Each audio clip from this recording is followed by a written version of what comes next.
ఉన్నాయి కాబట్టి next time నుంచి మీరు చెప్పినట్టు ఒకటే దానికి పాటిస్తాం. కానీ ఇప్పుడు ఒక 2-3 అంశాలని మీరు ఇచ్చిన టైంలోనే మెన్షన్ చేస్తాం. ఒకటి చేర్యాల రెవెన్యూ డివిజన్ రిక్వైర్మెంట్ గురించి అప్పుడు ఆదరా బాదరాగా ఒక్కొక్క దాన్ని ఒక్కొక్క దగ్గర కలిపింది అధ్యక్ష. అక్కడ 5 యూనిట్లు ఉన్నాయి, రెవెన్యూ యూనిట్లు. ఒకటి చేర్యాల మున్సిపాలిటీ, చేర్యాల మండలం, రూరల్ మండలం, కొమరవెల్లి మండలం, దూల్మిట్ట మండలం, అదేవిధంగా మద్దూరు. ఈ 5 యూనిట్లు కలిపి 1,00,000 జనాభా, 1,00,000 ఓట్లు ఉంటాయి, 2.5 లక్షల జనాభా ఉంటుంది అధ్యక్ష. అయితే ఆనాడు ఒకప్పుడు చేర్యాల నియోజకవర్గ కేంద్రంగా వెలసిల్లింది, మంచి సెంటర్గా ఉండేది. కోమటిరెడ్డి వెంకటరెడ్డి గౌరవ మంత్రి గారు కూడా ఈ అంశంలో ఇంతకుముందు అఖిలపక్షం అందరూ కోరినట్టే వారు కూడా కోరినరు. వారు మంత్రిగా అయిన తర్వాత కూడా వారికి నేను రిక్వెస్ట్ చేస్తున్నాను. ఎందుకంటే ఇది ఒక్కొక్కరు ఒక్కో దగ్గరికి వెళ్తున్నారు అధ్యక్ష.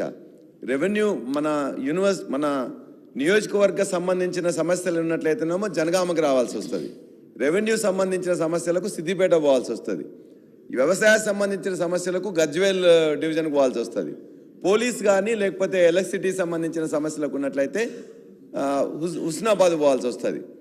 మాకు అంటే ఒక్కొక్క దానికి ఒక్కొక్కటి ఆనాడు ఆదరాబాదరగా చేసింది కాబట్టి దీన్ని చేర్యాల రెవెన్యూ డివిజన్ ఏర్పాటు కావాలి. చేర్యాలలోనే దానికి కావాల్సిన ఇంటిగ్రేటెడ్ ఆఫీస్ కాంప్లెక్స్ కూడా ఉంది అధ్యక్ష.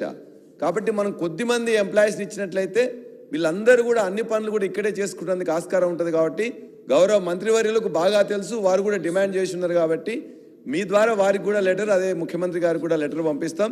దయచేసి దీన్ని ఇమ్మీడియట్గా దీన్ని చేసినట్లయితే ఆ ప్రాంత ప్రజలు ఎప్పుడు కూడా అంటే ఇవన్నిట్లో కూడా ఇబ్బందులు కలగకుండా ఉంటాయని చెప్పేసి మీ ద్వారా ప్రభుత్వానికి, మంత్రులకు విజ్ఞప్తి చేస్తున్నాం అధ్యక్ష. రెండో అంశం అధ్యక్ష, జనగామ హెడ్ క్వార్టర్స్లో మనకు హాస్పిటల్ కొద్దిగా అప్గ్రేడ్ అయింది, 300 బెడ్డెడ్గా 2 చోట్ల ఉండడం జరుగుతుంది. హాస్పిటల్ మెడికల్ కాలేజ్ కూడా వచ్చింది. కానీ సిటీ స్కాన్ అనేది ఎప్పుడో ఉన్నది అధ్యక్ష. దాన్ని ఖరాబ్ అయితే రిపేర్ చేద్దామని చెప్పేసి ఎన్ని ప్రయత్నాలు చేసినా అది కావట్లే. దాన్ని డిస్పోజ్ చేయాలంటే కూడా పెద్ద ప్రాసెస్ అధ్యక్ష.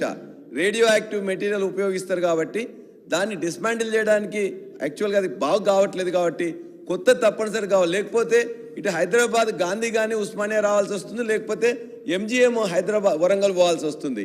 సెకండ్ ఇయర్ కూడా మనం ఇవాళ మెడికల్ కాలేజ్ వస్తుంది. కాబట్టి ఈ లోపల ఇమ్మీడియట్గా ఎంఆర్ఐ కావాలి, సిటీ స్కాన్ కావాలి, మిగతా అన్ని కావాలి. దానికి సంబంధించిన డీటెయిల్స్, హ్యూమన్ రిసోర్సెస్ రిక్వైర్మెంట్ కూడా మీ ద్వారా హెల్త్ మినిస్టర్ గారికి, ప్రభుత్వానికి కూడా పంపిస్తా. దాన్ని కూడా కొద్దిగా అయ్యేటట్లు చూడాల్సిందిగా విజ్ఞప్తి. మూడో అంశం అధ్యక్ష, మాకు ఇవాళ అనేక రిజర్వాయర్లు చేసుకున్న 80% నీళ్ళు వస్తున్నాయి. తపాస్పల్లి కానీ లేకపోతే అక్కడున్న లద్నూరు, మిగతా రిజర్వాయర్లలో నీళ్లు నింపుకున్నట్లయితే ఆ కొన్ని నింపి ఉన్నాయి, కొన్ని నింపున్నా కూడా కాలువలకు నీళ్ళు రావట్లే. ఇప్పుడు ఎండిపోయే పరిస్థితి ఉన్నది. కాబట్టి పూర్తిగా నింపడానికి కావాల్సిన దేవాలయాల దగ్గర నీళ్లు ఉన్నాయి, ఆ రిజర్వాయర్లు నింపాలి, కాలువలకు వదలాలి. చెరువులను కూడా 250 పైన చెరువులు ఉంటే గత సంవత్సరం ఇదే టైంలో 120 చెరువులకు పైన నిండి ఉండేది, 75 నుండి 50%. ఇవాళ ఎంత ఉన్నాయంటే ఒక 5-10 చెరువులు మాత్రమే నిండి ఉన్నాయి. కాబట్టి దయచేసి అవకాశం ఉంది, నీళ్లు ఉన్నాయి, ఆ రిజర్వాయర్లు నింపాలి. అదేవిధంగా ఈ చెరువులు నింపుకున్నట్లయితే ఈ యాసంగి పంటలను కొద్దిగా సేవ్ చేసుకోవచ్చు అని అనుకుంటున్నాం. లాస్ట్ అధ్యక్ష, ఇవాళ నేను రైతు బంధు సమితి అధ్యక్షునిగా ఉన్నా కాబట్టి రాష్ట్రంలో అనేక ప్రాంతాల్లో వేరుశెనగ రైతులకు కావలసిన ధర రావట్లే. దాని యొక్క మామూలుగా విత్తనాలకే 12,000 రూపాయలు క్వింటాల్కున్నది అధ్యక్ష. కాబట్టి దాన్ని అలా కొన్ని చోట్ల కొట్లాటలు కూడా, అచ్చంపేటలో మీరు చూసినట్లయితే రైతులందరూ పోయి అక్కడ పోయి కూడా బయటకు పోయి కొట్లాట జరిగిన సందర్భం ఉన్నది. కాబట్టి విత్తనాలు పెరిగి ఇవాళ దాని యొక్క పంట ఖర్చు కూడా పెరిగిన సందర్భంగా ఇవాళ ఎంఎస్పి రేటు ఆనాడు నిర్ణయించింది ఉన్నది. ఎంఎస్పి రేటు కంటే కొద్దిగా అటు ఇటు వస్తుండొచ్చు, కానీ 8,000, 10,000 ఉన్నది ఒక 2 కుప్పలకో 3 కుప్పలకో ఇస్తున్నారు, మిగతా వాటికి అసలు ఇవ్వట్లేదు. కాబట్టి ఒక నిగరాని, ఖచ్చితంగా నిఘా దాని మీద ఉన్నట్లయితే ఆ రేట్ అనేది రైతులకు కష్టపడి పండించి విత్తనాలకు ఎక్కువ రేటు పెట్టి చేసిన వాళ్ళకి న్యాయం జరుగుతుంది. కాబట్టి దీని మీద కూడా సత్వర చర్య తీసుకోవాలని మీ ద్వారా ప్రభుత్వానికి, వ్యవసాయ శాఖ మంత్రి కూడా కోరుతున్నాం. ఈ అవకాశం ఇచ్చినందుకు మీకు ధన్యవాదాలు తెలియజేస్తున్నాం. సెలవు. సార్, గౌరవ సభ్యులు పల్లా రాజేశ్వరరెడ్డి గారు చెప్పిన సమస్యలు, ఎందుకంటే మొన్నటి వరకు నేను అక్కడ పార్లమెంట్ సభ్యునిగా ఉన్నాం. చేర్యాల ఆర్డీఓ ఆఫీస్ కోసం 24 గంటలు దీక్షలు చేసినాం, అఖిలపక్షం చేసినాం, అందరినీ కలిసినాం. ఒక చీఫ్ సెక్రటరీ గారు, సీఎం గారు అపాయింట్మెంట్ చేయలేదు తప్ప అందరినీ కలిసినాం. కానీ అది ఎట్లయినా తప్ప చేర్యాలంటే ఒక చరిత్ర ఉన్న ఏరియా, అది ఒక కాన్స్టిట్యున్సీ హెడ్ క్వార్టరే కాదు, పోరాటాలకు మారిపోయారు. అలాంటి చేర్యాలని జనగామ అసెంబ్లీలో కలిపినప్పుడు దాన్ని ఇప్పుడే చెప్పింది, వారే చెప్పింది కాబట్టి నా నోటితో చెప్పేది. తప్పకుండా దీన్ని ఆదరాబాదరాగా చేసినాను. ఆదరాబాదరా చేయకూడదు అధ్యక్ష. హుస్నాబాదు అధికారులు మీ కింద పనిచేస్తారు. అధికారులు మనం చెప్పినట్టు వింటారు. వాళ్ళు సొంతంగా నిర్ణయాలు తీసుకునేది లేదు. నేను తప్పకుండా గౌరవ ముఖ్యమంత్రి గారితో రెవెన్యూ డివిజన్ ఆఫీస్ గురించి మాట్లాడాను. దాని గురించి కూడా కొన్ని ఇంకా జడ్చర్ల ఎమ్మెల్యే గారు కూడా అడిగింది కాబట్టి అనిల్ రెడ్డి గారు అది 2-3 పాలసీ నిర్ణయాలు తీసుకొని ఆర్డీఓ ఆఫీస్ తప్పకుండా ఏర్పాటు చేపిస్తాం.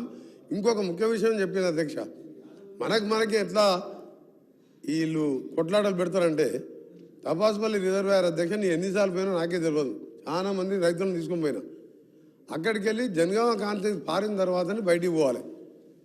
గౌరవ మంత్రి గారు అప్పుడు హరీష్ రావు గారు ఇరిగేషన్ మినిస్టర్గా మొదటిసారి ఉన్నప్పుడు డెప్త్ అధ్యక్ష 30 ఫీట్లు లోపల తీసుకొని ఆ నీళ్ళని నేరుగా సిద్దిపేట తీసుకెళ్ళి జనగామ కాన్ఫరెన్స్లో 1 ఎకరానికి నీళ్ళు ఇవ్వకుండా జనగామ కాన్ఫరెన్స్ ప్రజలకు నేను చెప్పలేదంటే పోయి చూసి వచ్చిన వీడియోస్ ఉన్నాయి.